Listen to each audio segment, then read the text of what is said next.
I don't want to just write songs. I want to write the next song. I want to write a song if it has a purpose and a reason for being. I don't want to be like, hey, I want to write 100 songs. Like, think about the vision of that. What is the vision of writing 100 songs? What are they about? Welcome to David Snead Ukraine Missions, a Calvary Chapel podcast based out of Lviv, Ukraine. Hey everyone, my name is David Snead. I'm a missionary in Lviv, Ukraine, and today we are talking with Jon Markey. How you doing, man? Doing good, man. It's good to hear. Good to hear. Where are you right now? So I'm actually in my studio in Ternopil, Ukraine. Sweet. You're a missionary over there. You're a worship leader, pastor, songwriter. I know that you've worked on a couple of albums with Christian music there in Ukraine. And you serve in Ternopil, not Chernobyl. That's a common one. Ternopil is a city in western Ukraine. You could tell us a little bit more about that, and why it's different than Chernobyl. Yeah, for sure. Oh yeah, absolutely. We get that all the time, that we're in a nuclear zone and all that. And probably would get more support if we just let people believe that. So, but we don't glow in the dark and all that kind of stuff. Yeah. So you've had two big things happen in your life recently. What are those two big things? Yeah. So first and foremost, just had our sixth baby. It's my fifth daughter, and that was in April. So awesome. Noelle Elise. So that's been a new challenge and joy at the same time. Yeah, it's awesome, and all the kids love her. It's just like she's definitely going to be spoiled, not because of me and Steph, but because of the kids, probably. Oh yeah. Yeah. So then the second thing is an album that I've been working on for longer than I care to say, I guess. Well, it's kind of a start and stop kind of thing that has been off and on for actually probably 3 or 4 years, but really got to it about a year ago, and we just finished that just a couple weeks ago. Mm-hmm. Yeah, and I've been enjoying it myself. I've been listening to it the past week, and really, really good stuff, man. You guys did a great job. It's really good to hear. Yeah, awesome. So one of the things I wanted to ask you, because this is a very rare ministry sector, if we could call it that, why Indigenous Christian music, if that makes sense? Like, why not just do what everybody else is doing and translate Hillsong every day, all day long, and that kind of thing? So why are you not just, like, you're not even just doing your own songs? I've seen you also kind of do a producer type thing where you're helping other artists and that kind of thing. So why? Right. Why this ministry? Yeah, that's an excellent question. That's one of the most important questions when it comes to songwriting. And generally there are songs that minister globally, right? We know several of those songs, but then I just think that there's so many cultural differences, and in a good way. I think there's such diversity in the way we perceive things, emotionally, and even just our makeup, and so I think to really get closer to the heartbeat of what's happening in Ukraine and what the Lord's doing in the church in Ukraine, songs need to come out of here, and I think what happens with with translations, though, again, I'm not against translations, but I do. There's another songwriter here, Slava Benderkov, who once called it it's like musical secondhand. And it is. It's and I'm probably the biggest reason for me is that I'm a firm believer in just the local ministry of, like, within the church. So it's not even about like a nationalist idea or patriotic idea, which I think a lot of people here in Ukraine see it that way. Take it like that, with our local context. Yeah, it's like, this is like, our stuff, our Ukrainian thing. And I mean, I respect that, but that's not why I do it. It's not for some, like national pride kind of thing. It's more that I'm writing songs out of the congregation that I'm a part of. And I might be the author, technically, but we as a congregation write songs. It's what we're all going through together.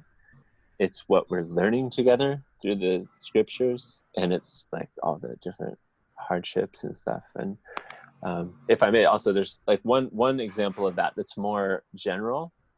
One of the songs I wrote in Ukrainian is called "Придіть," which is based on Matthew. I was confused, 10 or 11:28, right? But basically the verse, "Come to me, all who are burdened and heavy laden, and I will give you rest." Yeah. And it was just born out of the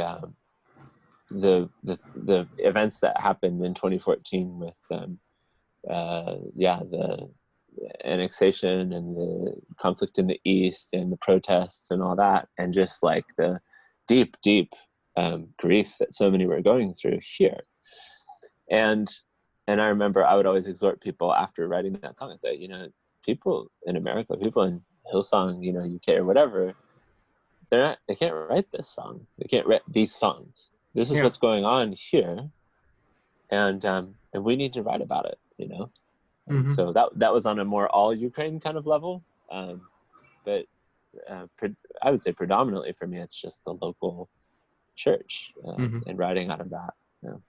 Which another one of the examples that I can think of that you could probably speak into is the album, like the title track of the album that you guys have. I would translate it the Song of Creation, or you could give it another name. I don't know in English. But you said that we were talking earlier, or I was listening to you on the songwriting class, I think, and you said that it was born out of this sermon series that you guys are going through, right? So is that a common thing for you to write songs that go along with the teaching that's going on in your church? Yeah, absolutely. Probably most of my songs are that way. And that's a great example, that one.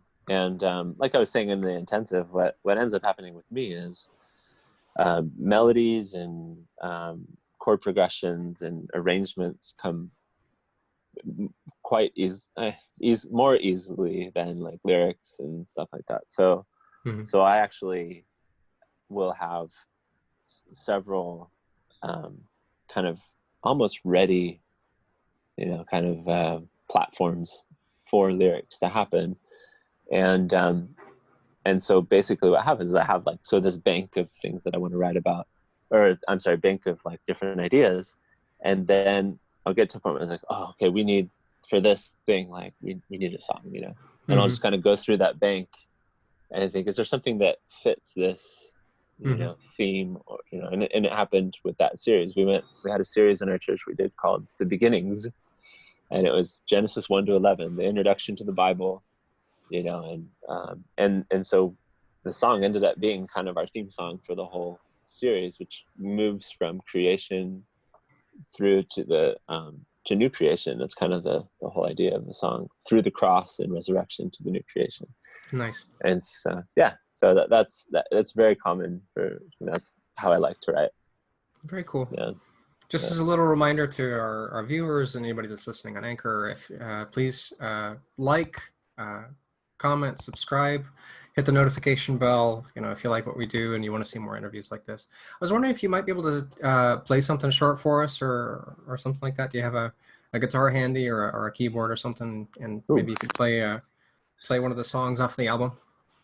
Or like a chorus or something? I could walk over to my piano if you don't mind. Fine. Yeah. As long as we don't lose the connection, which we shouldn't. I don't think we should. It's a little bit dark in here, but you want to hear. Yeah. So let's hear it. So what do you want, something off the new album? Yeah, that'd be cool. Okay. English or Ukrainian? Because some of them are both. If you have something in English, that'd be awesome. Yeah. Okay. So one of the songs we actually have it all recorded in English as well. I just need to mix it. Mm-hmm. So and actually my wife sings it, so pardon the fact that you're going to hear it from me right now, that this is King of Glory. Actually, this is one of the only ones that was written in English and we translated to Ukrainian. Okay, sweet. It's usually the other way around. Usually Ukrainian first, and then we'll translate to English. Yeah.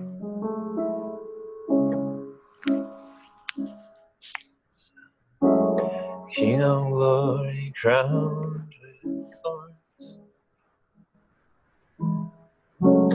beaten, bruised, and scorned. By his stripes now I am healed. Life has been revealed.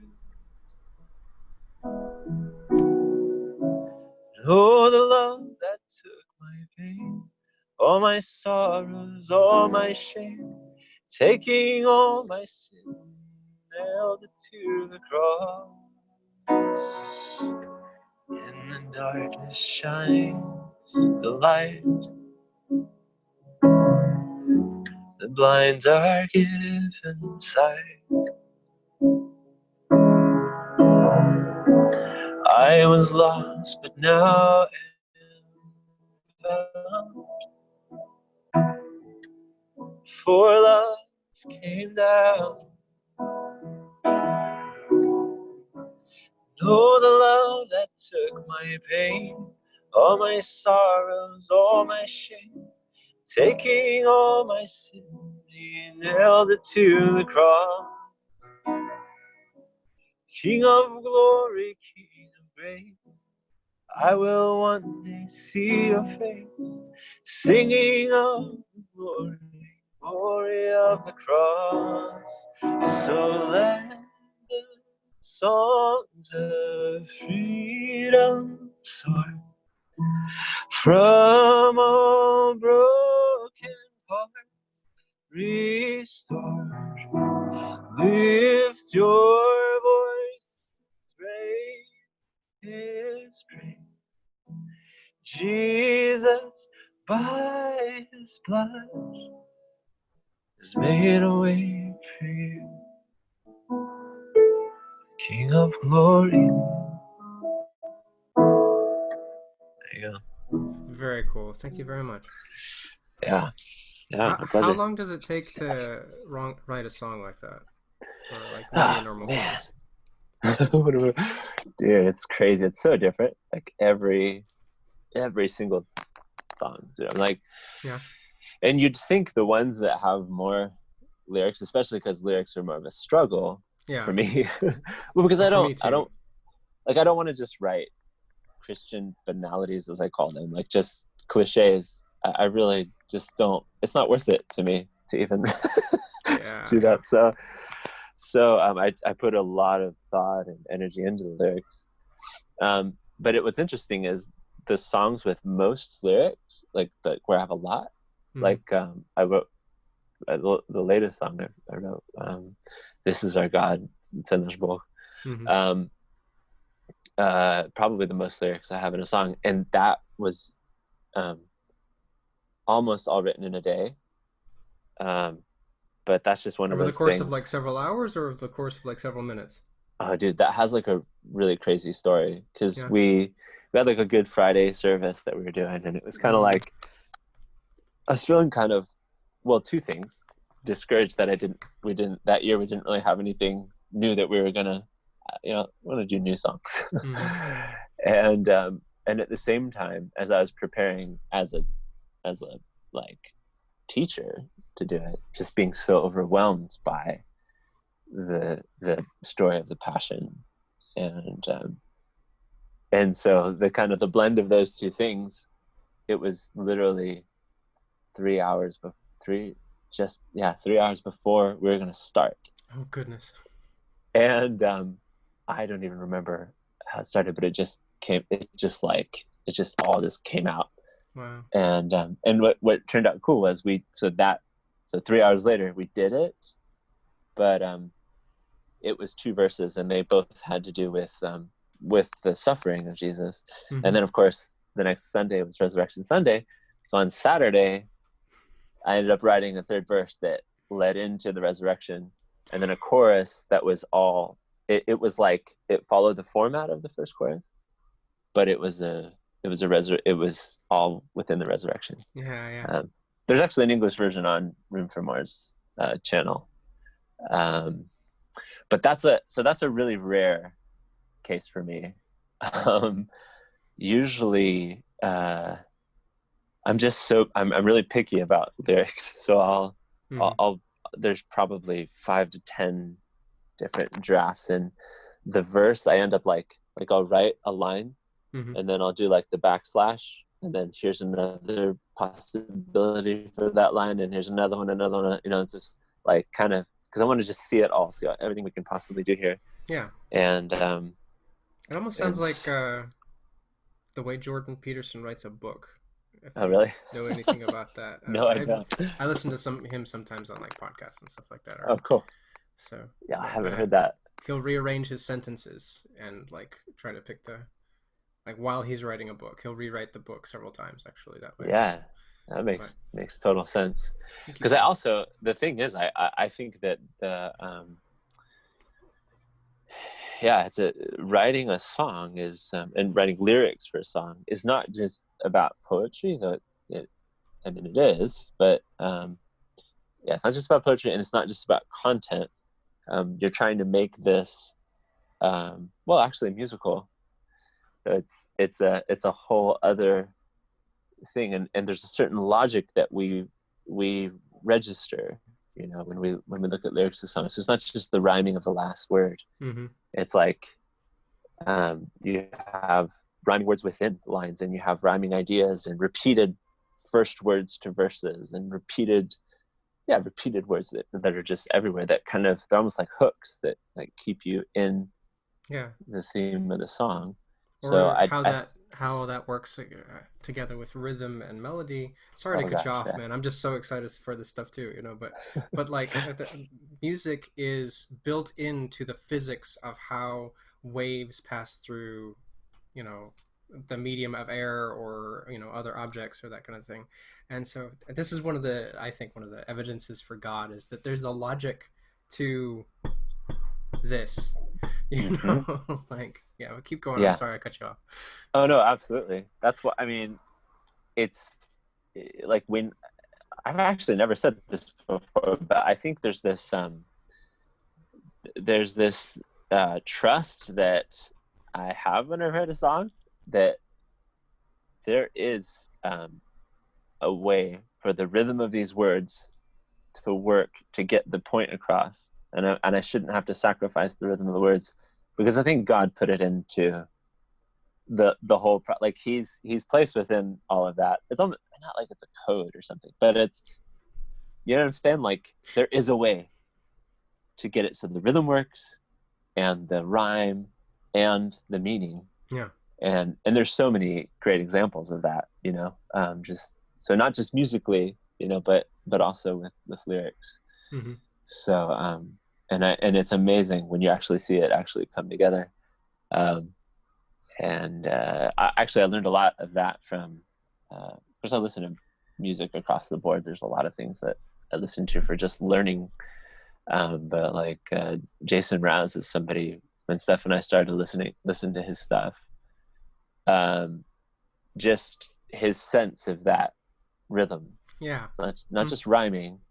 He almost, I imagine he like listens to like a lot of rap or something, because he almost raps his verses, and and so like just feeling that, like you need the pulse of the words to fit the song as well, and he was a big influence for me that way. I remember coming over to Ternopil one time, and we were recording something on my guitar or something like that, and you showed me a song of his and showed me how he interacted with his band, and then made a comment something like, we need to write Christian songs like this, or something like that. Like that like, just kind of flew out. And absolutely. I think I remember, because it has to be the song Beautiful Mess that he did live, and I love his dynamic development in the live version of that song too. And Oh, there's a good example, by the way. He uses where he's kind of, so the chorus of that, I think, is, well, it kind of hurts when the kind of words you write kind of turn themselves into blades. So like the ends of the lines don't rhyme at all. But with the music, it's kind of words, the kind of things, and like you're constantly, that first line is just like it pops out and it keeps it all cohesive and together. So yeah, I just, I think there's definitely, it's kind of like with as thinking about the series Chosen, right? Recently, how what I really love about this series is that they are not, because I think what we think as Christians, like, we have a message, right? And we want to get that message across. And what we end up doing maybe sometimes is, I think, maybe being a little too eager to just get the information out or something.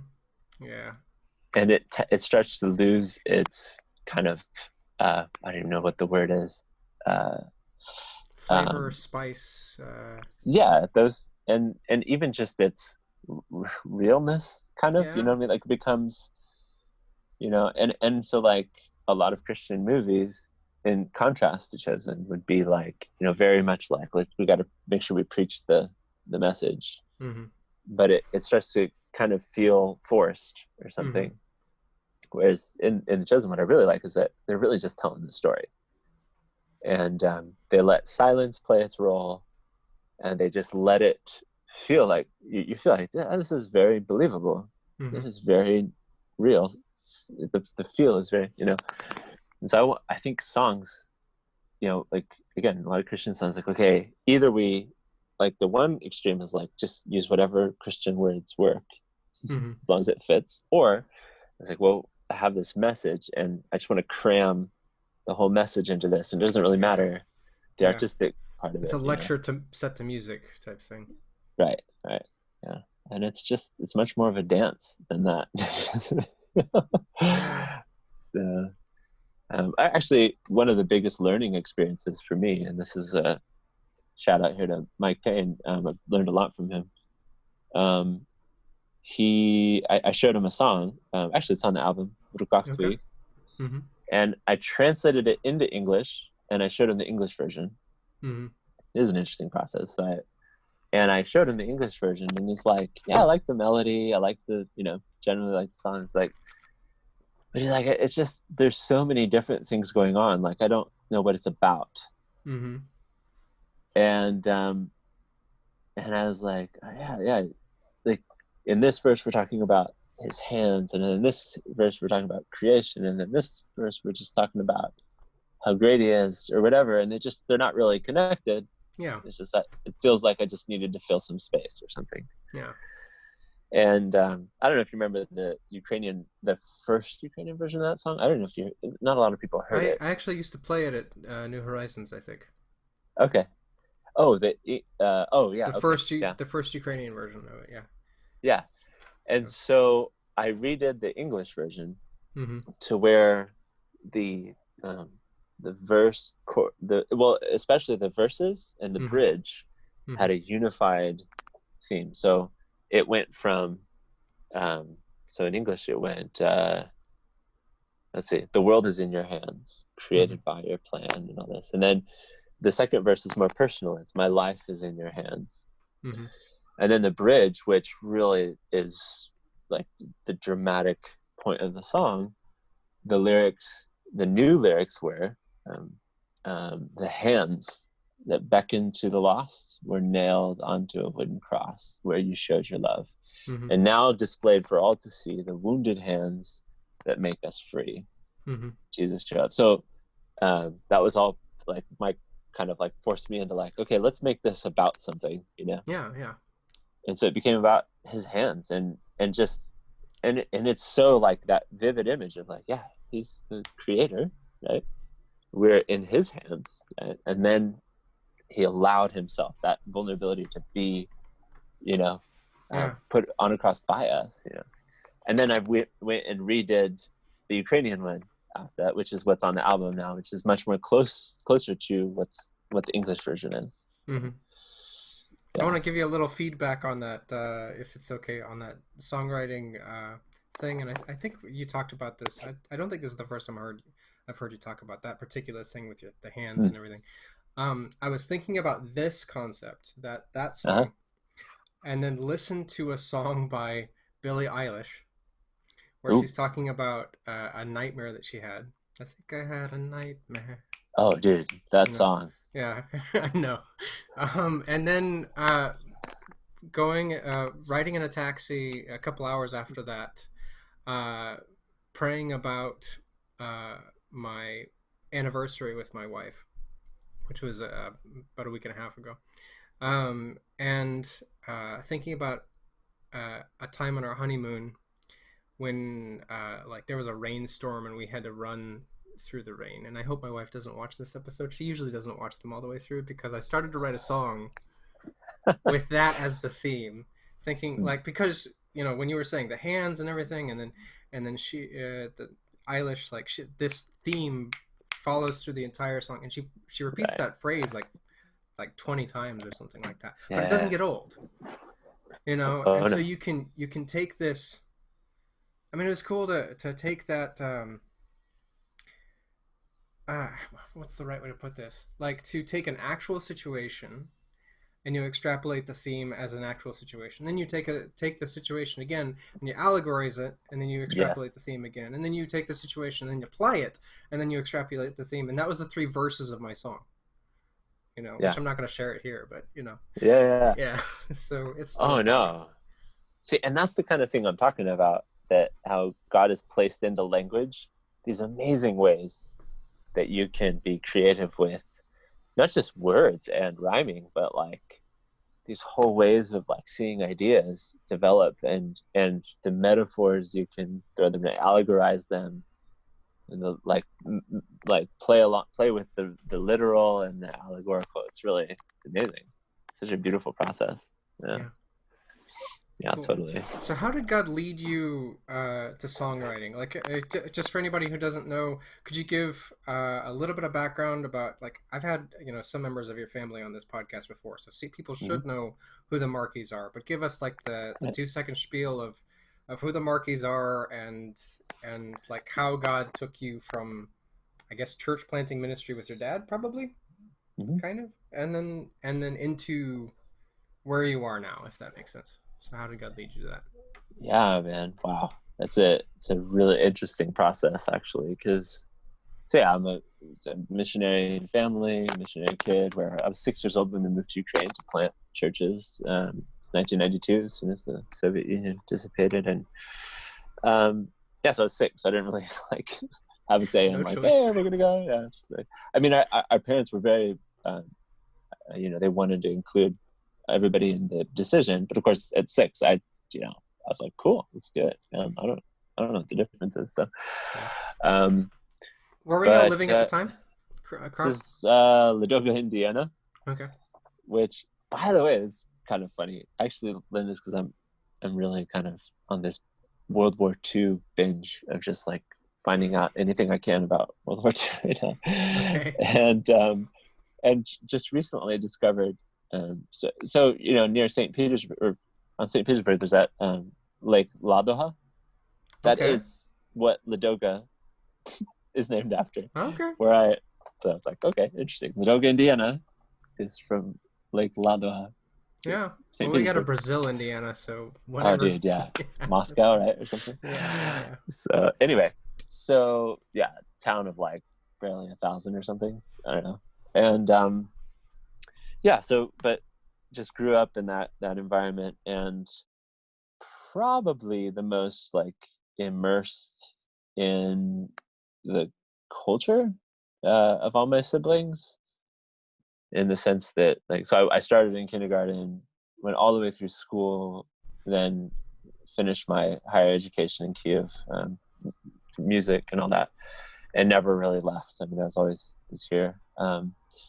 So for me, it was just like, I was just so much had to do with, like, I was very much, I mean, I'm a third culture kid, but I don't know who I am exactly, but definitely It's hard to call you an American sometimes with what you For do, sure. man. Like, so I I've understand never you. really lived there that I can like so yeah, as soon as me and my wife's from the States, we met when she was on a short-term missions trip here, but we both knew we wanted to be missionaries, which is kind of and so we moved to Ukraine as soon as we got married and spent a year in Kiev, but we're making trips out here to Ternopil to help my older brother who planted a church out here. And yeah, I've just been here ever since.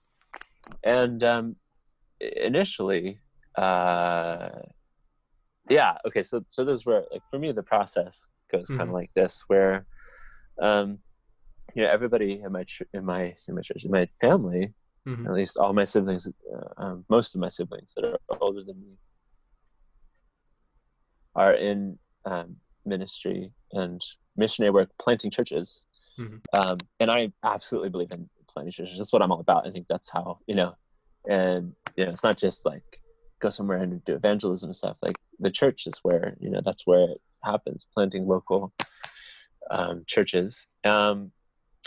So they're all church planters. And I guess the mentality has always been, and it's great, and they all do it very well, which is this. So you go and you're planting a church with the idea that you're trying to work yourself out of a job and you want to give that over to local leadership. And then you move somewhere else, and usually that's like learn a new language and repeat the process. And it's great. I mean, they do a great job at it. Just recently, just starting to discover for myself, actually when I became the senior pastor here, when my brother moved back to Kiev, that I actually have a slightly different build than most of them. Yeah. And while I absolutely, like I said, just think it's so essential that we plant churches, I realize I'm not the planter myself. I'm not the pioneer missionary. I'm more the come after and deepen the relationships and, like, kind of get into where I am. And again, like I started with, just having so much invested in the culture and, being almost Ukrainian myself, realizing that there was so much I had to give in that way. And, me and my wife prayed a long time and explored possibilities like would we move to another country? Would we go somewhere to, where there's needs like that? And just realizing we personally felt like it was going to be kind of a waste for us to give that up. Not because we were comfortable, but because I feel just calling, I think, that we were to invest more in the development of both theology and music in Ukraine. And I felt the same way. People have asked me, like, why don't you move to a different city? Like, when you left New Horizons, why didn't you go somewhere else or something like that? And I said, well, I feel my gifting almost is for Western Ukraine, if that makes any sense at all. Like, this is where I think I'll make the most impact, the most difference. So, but keep going. I'm sorry to. Yeah, no, that's exactly how I feel. And it's again, one of the things that for us is proof of that is that we've actually tried several times to leave, and the Lord has kept us here. Too long of stories to kind of go into all that. But that's anyway, that's kind of helped with the direction that we're going. I've always felt like, I think because I've had that vision of, like, okay, kind of that move around and churches, I've never thought too much about really kind of digging roots and especially with the music ministry. It's like, let's actually invest more in this and make it a bigger deal. I've always felt like, we'll probably leave, but we're shifting to that more now, where my role in the church, we have gotten to a place where we have an incredible local leadership, and they're great friends and just doing a fantastic job. I'm basically in a co-pastoring position. Praise the Lord, man. That's so rare. And yeah, I mean, I don't even know. I feel like I've been handed the keys to a Mercedes with this church, Yeah. And I'm basically in a role of, like, kind of teaching pastor, and so and that's a passion of mine. You know, and it's kind of been a constant struggle between, you know, like, you know, teaching and music ministry. And I think it's a healthy tension.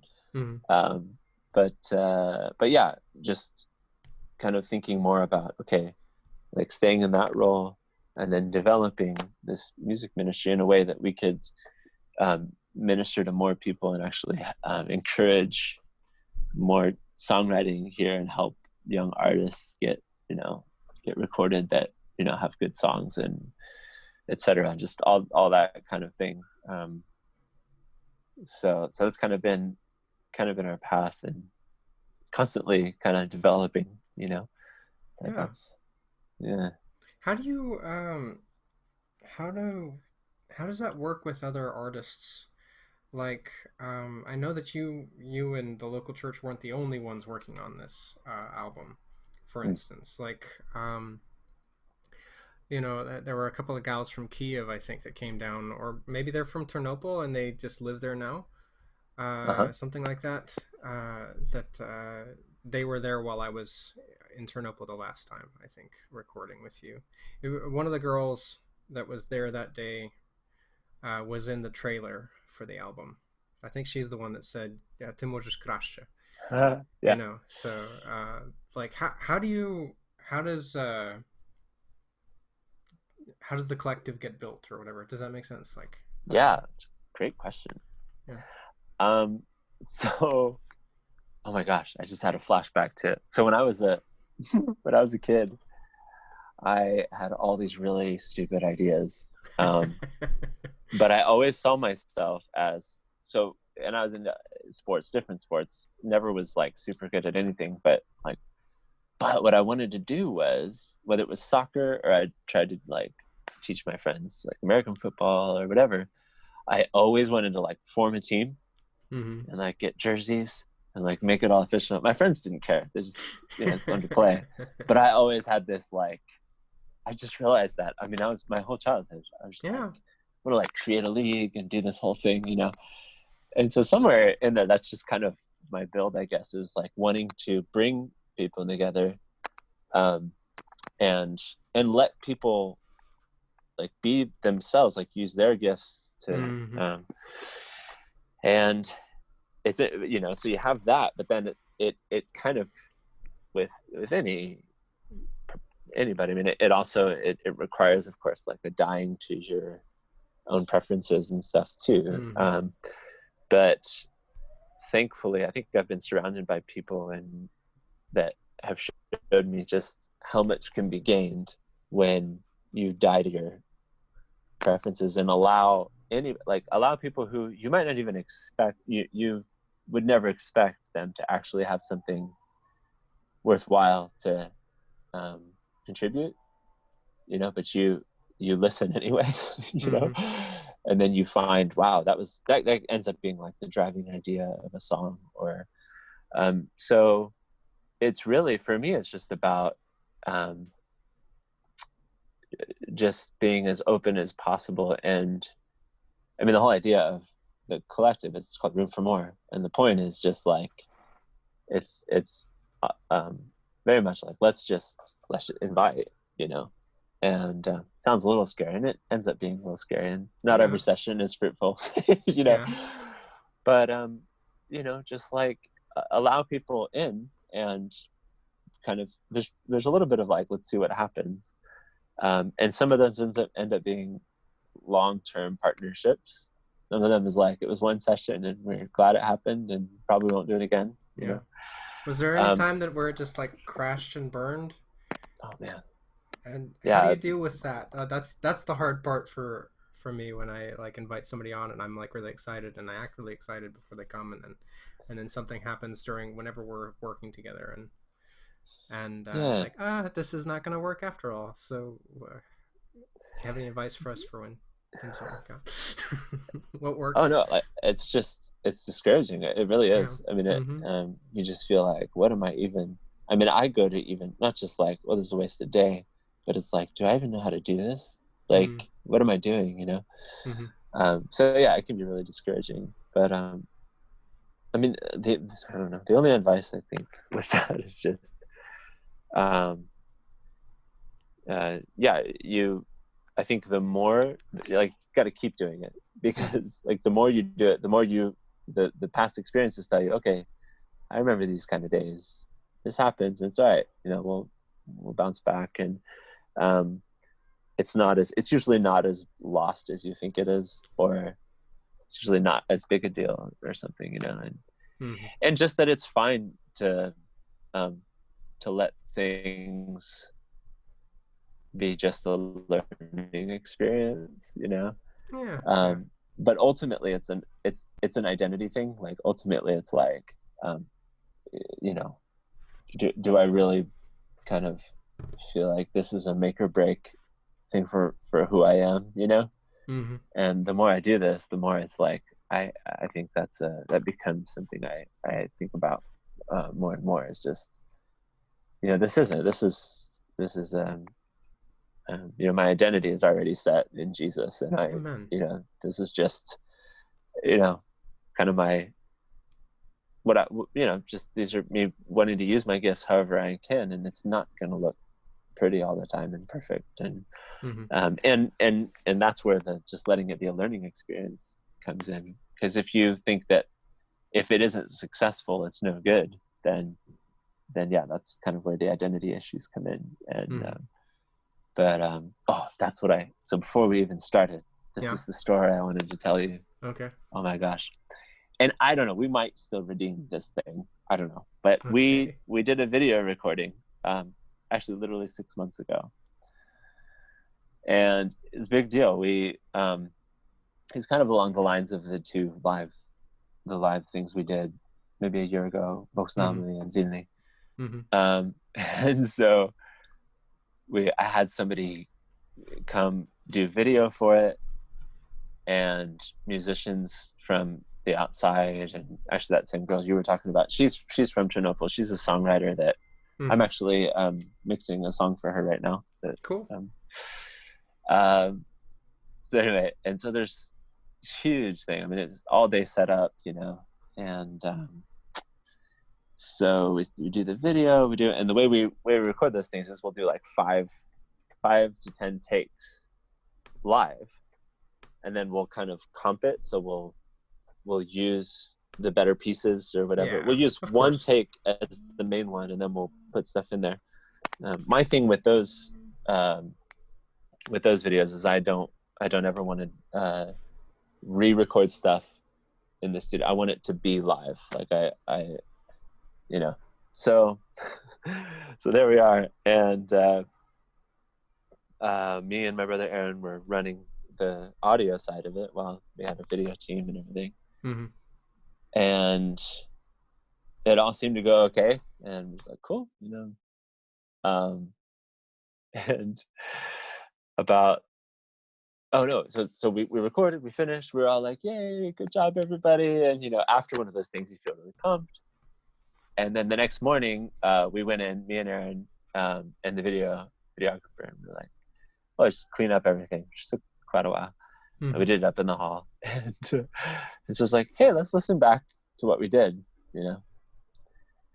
and it's like, wait, where's the main vocal? And like, wait, so we go back into the session. It's like, wait, what? No, so there's a mistake, man. Something's not right.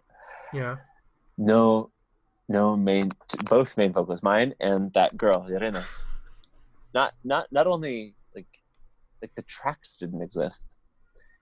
So it's like this, one of the dumbest things I've ever done as a recording engineer. Like, we didn't even make the tracks for the vocals. Dang, man. And it's like, just can't. Are you serious? Yeah. Wow. Did that whole thing, and we might still do something with it. We might still use, like, try to maybe both of us sing in the hall just to get the same acoustics and everything. Yeah. But I was just like, but that's one of those things. It's just like, and it's like hard to reconcile, because like, this felt so right and everybody seemed so on, and we just did it, Yeah. and then really we're not even gonna we're not even going to use this? Are you kidding me? Yeah. But that happens. I mean, not literally. That's a kind of a common occurrence. And I think with time, you do build a resilience up to just like, not everything that feels good is a win, and you're going to definitely record this and use it. It's, there's a lot of learning experiences, and you just start to get used to that, I think. Yeah. So, yeah. Just trust God with all of it. Whew, yeah. For sure. Definitely. For sure. So we just got done with a songwriting intensive. We mentioned that earlier in the interview here. And it was really, really interesting for me to note the differences between your approach and some of the other speakers. Like, I think you and Yulia are probably the closest ones. If anybody knows who Yulia Shutenko is, I've actually translated one of her songs from Ukrainian into English and sung in several churches. I like that translation. Thank you. Praise the Lord. Yeah, so I was so stoked when she liked it. That was like, that's a compliment. So, but she, so I think you and her were the most similar. Get my English right. Among the sessions that I was able to listen to. But then there were others. Like there was one guy that he tried to write a song in all of about 5 minutes in a session while we were watching.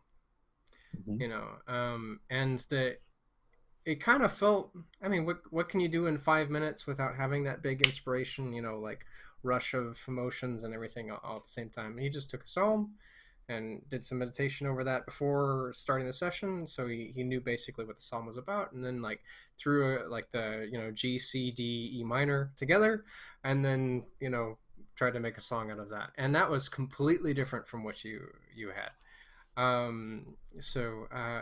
Like talking about writing a song over the course of a couple of years and stuff like that. So I was just wondering, did you have any takeaways from the other speakers there? Is there anything that you thought about maybe doing differently, and did you notice those kind of things? So yeah, so unfortunately I haven't had a chance to actually listen to everybody else. Are you talking about Denise? That was the guy in particular that I was talking about. I thought that would be him. Yeah. Yeah, man, it's such a different approach. Yeah. And that's why I say whenever I do it on my channel, I do the same thing. I say, I'm telling you how I do this. Yeah, not how you should do it, but this is the way I do it. Yeah. Right. And in one of the group that I was moderating for writing a song, there was a girl that said, she used the phrase when we were doing the chorus, she says, "I know that's not right. It's in the problem, Yeah. And I just said, yeah, that's not really a concept, and it's in what we're doing. Yeah. There's different ways to do it, Yeah. Gosh. I guess oh, well, first of all, as far as takeaways, definitely. I mean, just even the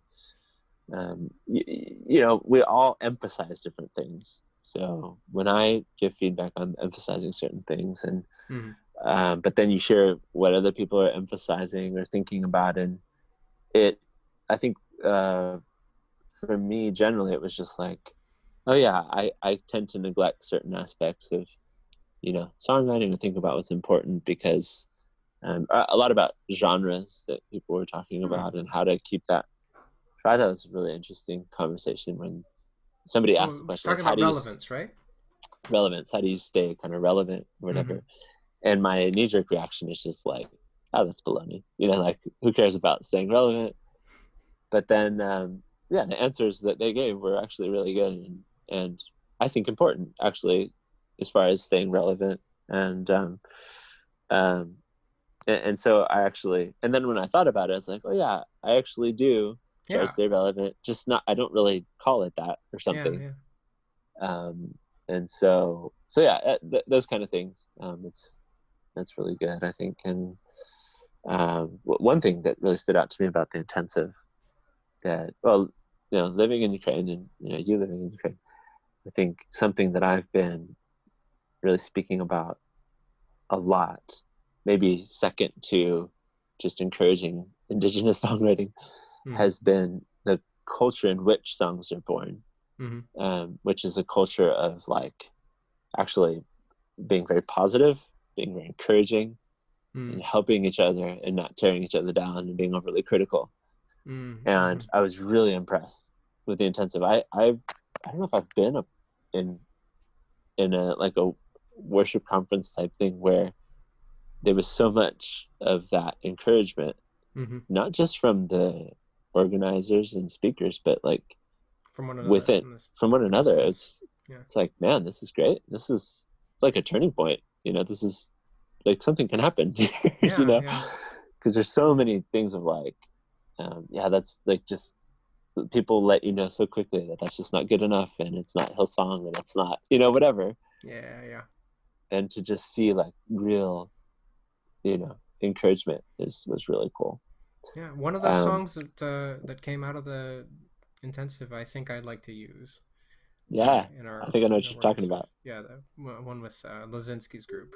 That's right. Yeah, it's really cool.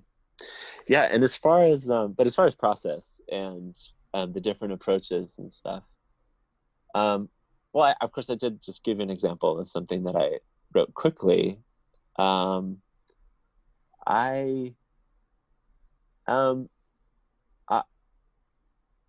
guess I see the value in that mostly as an exercise. And definitely as far as like getting something done, I think it's important. That kind of thing is important here in this studio where, it starts to get discouraging when you don't see results and you don't have a goal for a day to like, let's get this arrangement done somehow. And then if we need to go back and tweak, we can. Yeah. It's easier to steer a moving ship or whatever, however that saying goes. Right. Yeah. Right. So, but I guess, I guess I would still stick to my my guns as far as just the value. Like making that a principle. Like I know a lot of people try to say it's it's trying to encourage people to say like basically like, hey, anybody can write a song. That's kind of the idea. It's like you can just here's 4 chords and write a song. And I get that, but at the same time, what I'm increasingly seeing, and having people want to record in our studio that have their own songs, increasingly seeing is like, just a low quality.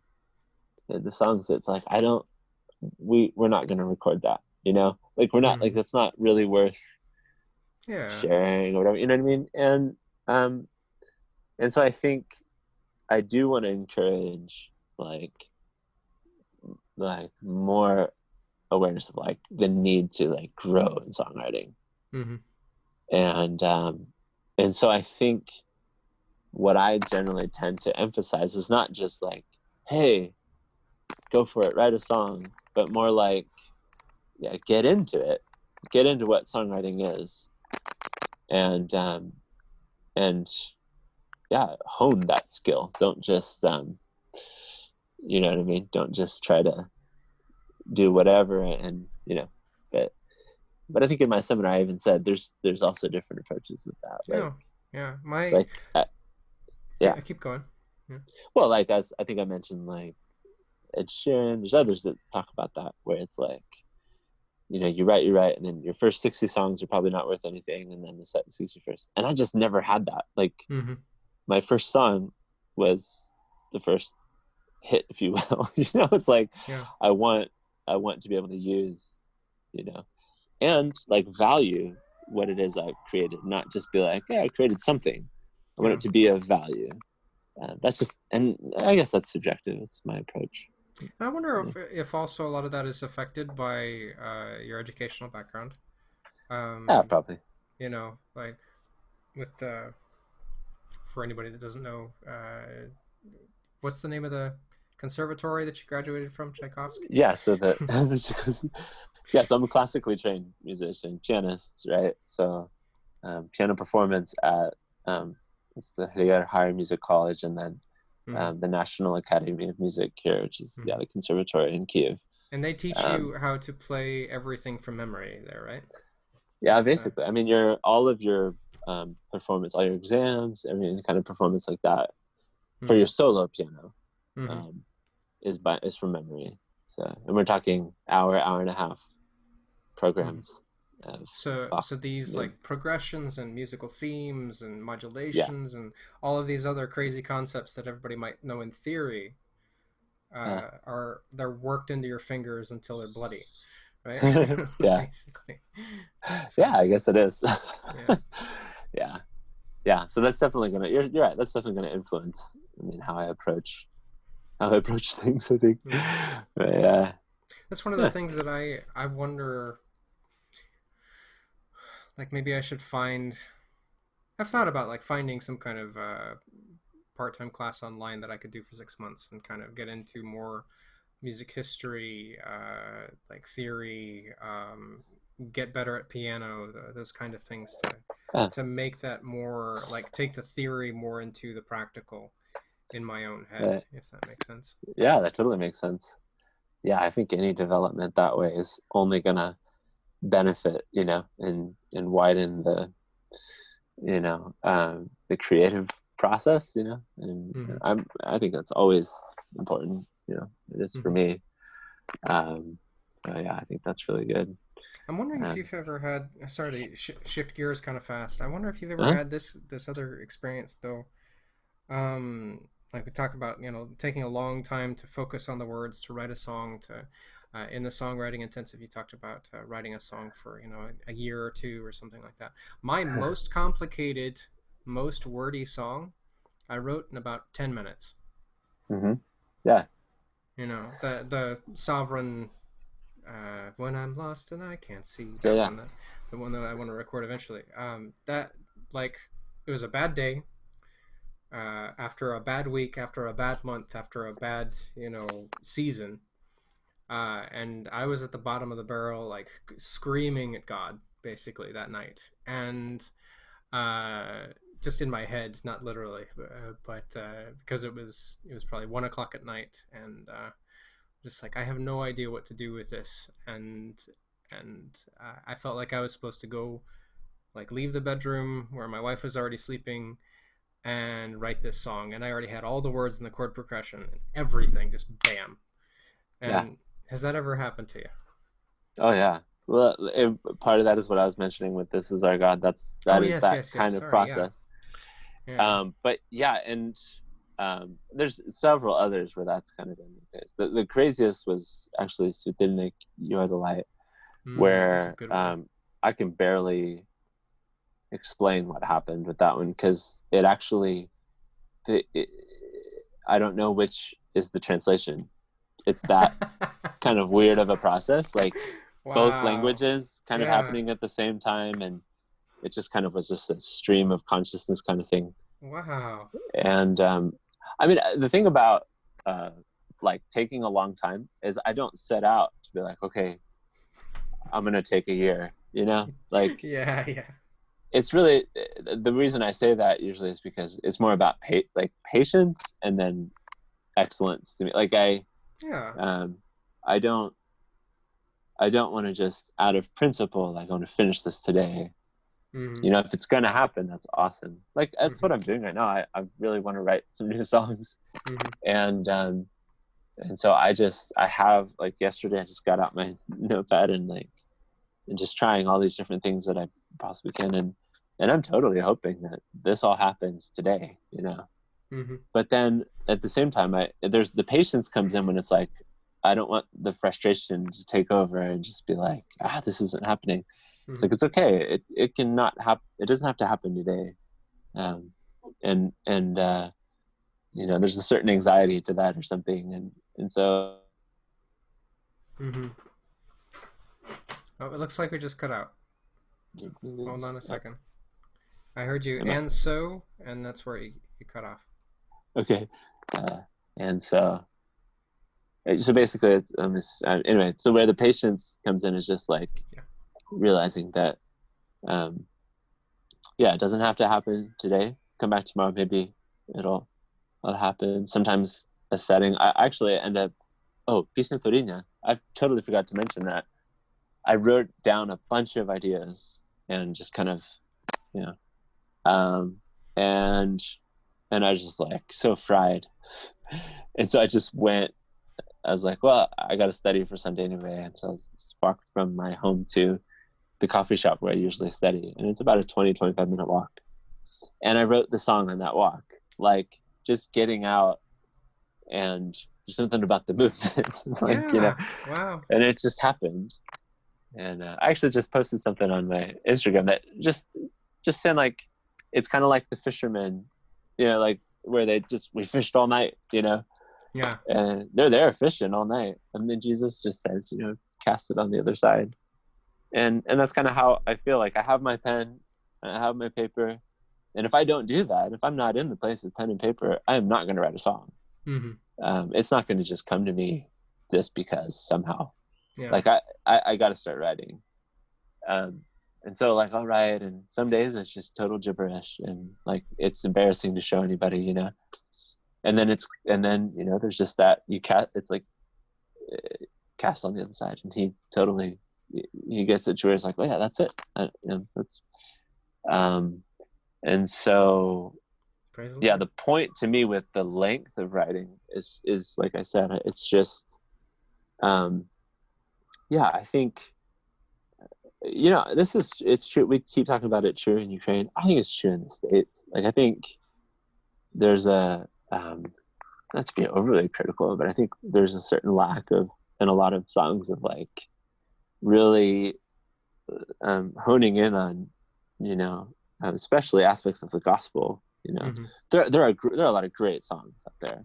Yeah, but I think we could definitely spend more time becoming better theologians, and and really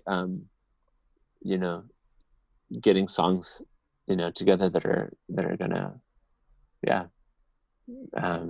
really tell the gospel story and really evoke worship because of the gospel, and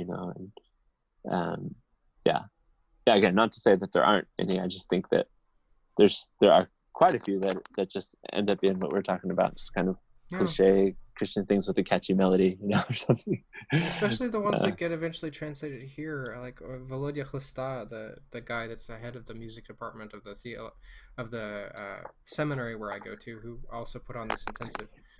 For anybody who's watching, he and I were talking one day about musical translations of worship songs, and there's so many worship songs that have been translated that are just not very deep.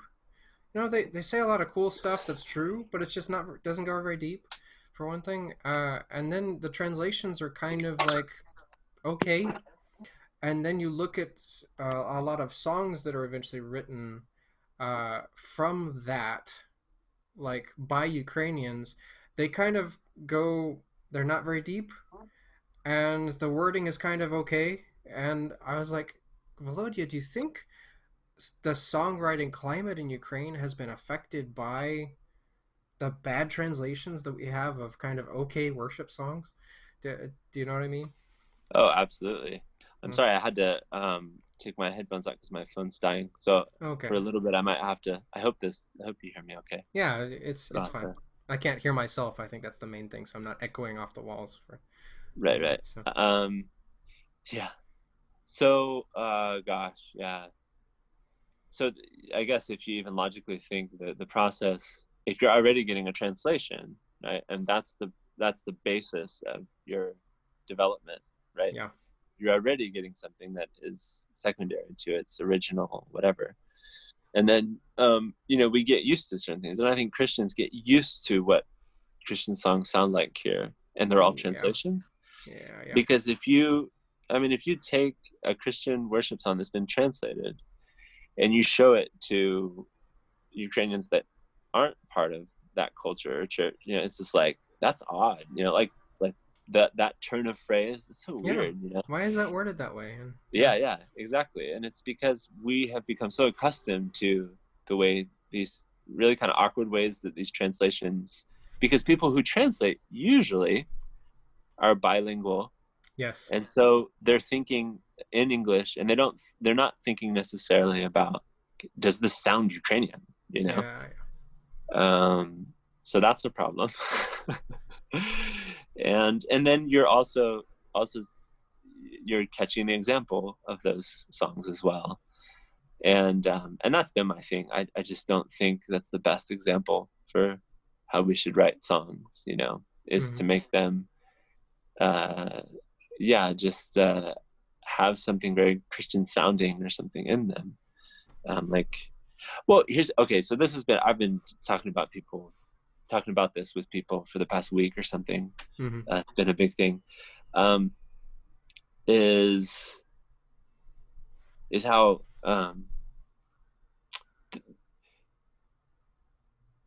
I think even musically, the reason that some songs just don't sound any good is because so you put those 4 chords together, for example, that we were talking about, right? Yeah. And if you put some kind of melody on it, put some kind of words on it, it's like it sounds like a song, right? And so there's a certain type of mentality to that that's like, well, it sounds like something, right? And that definitely needs to play a certain kind of role in any music, any sound production, music production. We need to process. keep intertextuality in mind. I think that's Sure. what that's called. Sure. Yeah. But I guess like if the basis of my songwriting is that I want my song to sound legitimate, that's what I'm about, then I think we're always going to have songs that are mediocre, because you know what I mean? Like, because being legitimate, on one hand, it requires a certain skill, but it never pushes you beyond to excellence, right? If it's just like, I want this to sound legitimate. So I'm not looking for, as opposed to saying, I just like seeking like a really beautiful melody. Just want this to be, you know, or I have a message, I have something I really want to share. I'm contrasting with that. You know what I'm saying? Like what the springboard of the yadro, the core yes, or whatever. The core, yeah. Of where you're coming from, where you're writing that from is. Yeah. It's what I've said to people about like I don't call myself necessarily like a songwriter, like, and I don't in the future, I don't set out to be like, I want to write songs. Like, I lose purpose just by saying that, because I don't want to just write songs. I want to write the next song that has, I want to write a song if it has a purpose and a reason for being. I don't want to be like, hey, I want to write 100 songs. Like, that's not, I mean, what kind of, like, think about the vision of that. What is the vision of writing 100 songs? What are they about? What am I about? You know what I mean? Like, do I have something to write about? You know, so the vision becomes, the vision becomes, instead of like having a message, it becomes kind of legitimacy. Does that make sense? It might be a little too like. So it's focusing on the tool rather than on the creation of the tool, almost, right? Yeah, so. And I think that's part of where we are in our situation, is like the inspiration or the motivation to bringing Christian songs, you know, to a higher level or something, is in part legitimacy. And again, I don't say it's like totally invalid, but if that's the only driving force, then are we going to be writing about something, or we just want legitimacy? Do you know what I'm saying? Like, what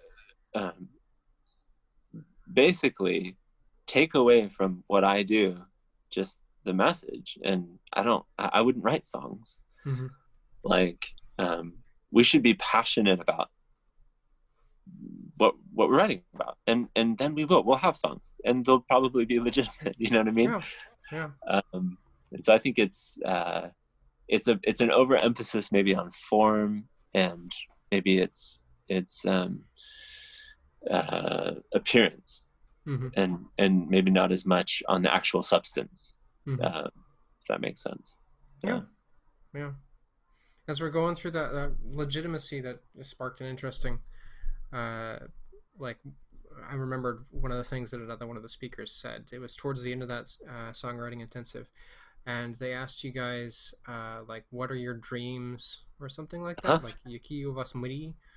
uh, worded kind of like that. Yeah. And one of the speakers said something like he would like to see CCLI in Yeah. Ukraine, I which knew you I'm were not gonna say. opposed to. Like, but the steps of that I think are partly legitimacy, where Mhm. people are paying for the songs that they listen to, which is a rare thing in Ukraine.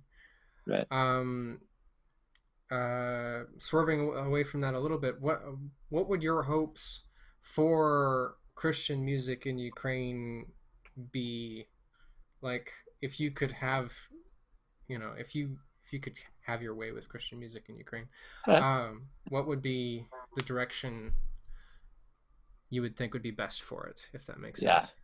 Yeah. I took note of that answer too. Mm-hmm. It's really interesting because I get it just like you do, and I think I'm a huge proponent of like there needs to be a culture change as far as valuing music, valuing listeners, valuing everybody in the process needs Yeah, to valuing the artist, put goodness more sakes. value on it. Yeah. Yeah. Um, oh gosh. So, but at the same time, I think it's, yeah, I think that can be, that can become once again that thing where it's just we're we're not necessarily thinking about our content. Yeah. We're thinking more about legitimacy. Yeah. Um, and so yeah, that would be my. I think that's kind of my answer. Is just that we would just focus on. I think I think it doesn't just stop with music here. I think there's a Mm-hmm. in I don't know what Lviv is like in Ternopil. There's this kind of sense. I mean, the evangelicals are like 1%, of the Yeah. population, Yeah. and so there's this and I say this in love, but honestly, that there's a certain insecurity I think that evangelicals have. Mm-hmm. That's like we need to like be visible as some sort of once again legitimate group, and Yeah, you breaking the know stereotypes and sure, and yeah. and there's good stuff with that, Mm-hmm. but I think just like with anything, like what an idol is, right? It's like it's a good thing that becomes an ultimate thing, Yeah. and I think that's what we're looking at a lot of the time is just like there's this like pursuit of through insecurity, there's this pursuit of like we need to be seen as this thing. And so again, we stop focusing on our message and focusing more on um, just like how we come across. Mm-hmm. And so my dream, right, if we're talking about artists, and is that yeah, is that we would confidently and zealously like write about what we love. Mm-hmm. It's just as simple as that. I mean, but it's so practical because I don't even think you have to. I was talking about this with somebody yesterday. Like, we separate songs into like, okay, this is for worship service, this is for like evangelism or something like that. And I thought about that, like, should I be writing songs that are like more outreach based or something? And I was like, well, I think the lines could be more blurred than we think. Where I'm writing about what I love. Isn't that what anybody kind of, even if like Christian, not Christian, isn't that what kind of like you should be writing about, is like Yeah. what you love and care about? And so what I want to be able to just share with other people that are not believers is just like, this is what I love.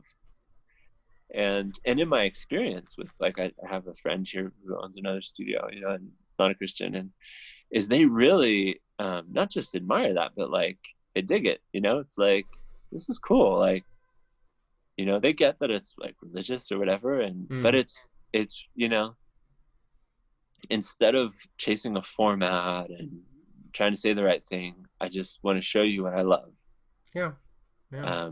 And I think that works across the board, and so I think um, it might sound like an odd dream, but that's what I really want to see, especially with people that record here, is that these are people that are just like really passionate about what they love, and there's a group of people releasing music that based on the fact that they love what they're writing about, They do it well, right? The recordings are good because they really want, because the recordings are to support the message. Yeah. And the marketing is to support the message, Mm-hmm. et cetera, et cetera. All of the value system and everything is like, it's to support the message. Mm-hmm. And to see that recognize when they, see music released. I think that would be, instead of like, oh, cool, yeah, we have legitimate Christian, music. So like, I just don't. It's not a goal for me. I don't know. Like a Christian. Well, that's a big topic too. And Steph and I started talking about that yesterday, and it's not as simple as I thought it was. But just like creating a Christian alternative to a non-Christian industry or something. Mm-hmm. It's an interesting conversation, but generally, like, I could never write songs like that. I could never write just like, okay, I'm creating an alternative to something. Yeah. I'm gonna be how the can Christian I even Jason write a Mraz song? or whatever. Like. Yeah, exactly. No. Yeah. There was that was my what's the right way to put this? That was my part of my teenager experience with music. I'm sure it was with you, like listening to Red, or listening to there's a couple of other bands like Thousand Foot Crutch, and a couple of other ones that if you turn off the lyrics, they kind of sound like I don't know. There was one band that sounded a lot like Blink-182. There's another band that sounded a lot like and it was a lot like that. CCM was just literally copying and slapping on their own lyrics, that kind of thing, and they died out like that. Nobody's listening to these bands anymore unless they're like this niche subculture in Christian, the church. Right. It's such an interesting topic. It's very interesting because then you think back to, this goes back to like the Reformation and Luther taking popular, what wasn't it, like pub songs, right? And using it, like that was a thing. Or I mean, that's, and then it's just gone from there, and then I think of like in this, when was that song, why should the devil have all the good music, or whatever, like, so there's this thing, and man, that's a whole rabbit hole of things, where I can sort of understand it, and then at the same time I think it's like I think there's a certain misunderstanding that we Christians have as far as like the sacredness of music or something. And I think it's I think it actually keeps us from learning from people, but then also just being ourselves, or having a divide maybe between this is spiritual and this is not, right, with certain things. I think we could probably, I don't want to take up too much more of your time because I could dig in, I could go down the rabbit hole with that one for a while with some more questions and pick your brain with all that kind of stuff. I love this kind of stuff. Could talk all day probably. But as we're wrapping up, I want to make sure that folks know how to get in touch with you if they want to after this interview, or maybe even like if they want to support what you guys do, financially. I want to put that in the link, like description below. But how can people get in touch with you online? So personally, you could probably put my email down there if they want to contact us. It's a little dangerous with spam. I think I'd rather give if you have a Twitter link or something like that. I see. Okay. Well, definitely through Room for More, all of our Instagram, our Facebook, our YouTube channel, and actually that's actually, I mean, you can contact me personally through that as well, because I check those things, and then that's also the links to all of our music. It is we focus on Ukrainian content. That's our kind of our main thing, but we have some English fans, I guess, if you will, and a lot of English stuff. Like we're we're going to be releasing 5 or 6 of the songs from the new album in English. And then we're actually working on a single right now that we don't even have in Ukrainian. So there's you can stay tuned for stuff like that too. There's actually several things that we're working on in English as well. Praise the Lord. Awesome. Yeah. Cool. So how can we pray for you guys? Yeah, I think it's just constantly, it's such a dynamic process as a father, pastor, and songwriter, and what else, producer, whatever. To kind of just, it just requires so much wisdom to keep the priorities straight and to know what we're to be focusing on at a given time. It's changing like constantly. And so that's something for us as a family. Actually, just a really practical need. Just pray for a house, because we're looking to move, just because our family's huge, and I'd actually like to be in a place that would be more practical for the studio. I'd actually like to have like at least a place I could mix and do some basic arranging stuff at home. So that's kind of like a practical thing, and for the family it'd be much easier. We're like on the 5th floor with like a bunch of toddlers, and it gets old pretty fast. Yeah. Imagine. Yeah, and just that I think it's just as Luther talks about the gospel, right? Beating it into our heads constantly. Just for us as a church, that we would keep that front and center always, and grow in it together. I think that's the core of it all, so. Amen. Yeah. Amen.